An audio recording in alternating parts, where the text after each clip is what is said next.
పిల్లలకు విద్యాబుద్ధులు నేర్పి వారి భవిష్యత్తును చెక్కదిద్దాల్సిన బాధ్యత ఉపాధ్యాయులపై ఉంటుంది. అందుకే తల్లి తండ్రి తర్వాత గురువునే పూజించాలని పెద్దలు చెబుతూ ఉంటారు.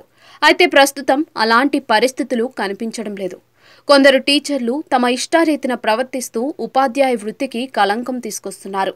తాజాగా సోషల్ మీడియా వేదికగా మరో టీచర్ నిర్వాకం బయటపడింది. పిల్లలకు పాఠాలు చెప్పాల్సిన ఓ పంతులమ్మ క్లాస్ రూంలోనే హాయిగా గుర్రు పెట్టి నిద్రపోతుంది. ఉత్తరప్రదేశ్లోని అలీగఢ్లోని గోకుల్పురా గ్రామంలోని ప్రాథమిక పాఠశాలలో ఈ ఘటన జరిగింది. స్కూల్ టైంలో క్లాసులు చెప్పాల్సిన టీచర్ హాయిగా నిద్రపోతోంది. పిల్లలు ఆమె చుట్టూ కూర్చుని బుక్స్ అట్టలతో గాలి విసురుతున్నారు. ఆమె నిర్వాకాన్ని స్థానికులు ఎవరో వీడియో తీసి సోషల్ మీడియాలో పోస్ట్ చేశారు. ఆ వీడియో కాస్త సోషల్ మీడియాలో వైరల్గా మారింది. ఆ వీడియో ఉన్నతాధికారుల దృష్టికి వెళ్లింది.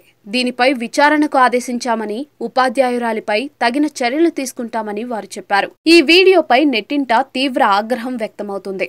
ఇప్పటి వరకు 2 లక్షల కంటే ఎక్కువ మంది ఈ వీడియోను చూసి విమర్శలు చేశారు. యూపీలో విద్యా వ్యవస్థ ఇలాగే ఉంటుంది. ఇలాంటి టీచర్లు ఉన్న పిల్లలు ఎలా పైకి వస్తారు? ఆ టీచర్పై చర్యలు తీసుకోవాలి అంటూ నెటిజన్లు కామెంట్లు చేశారు.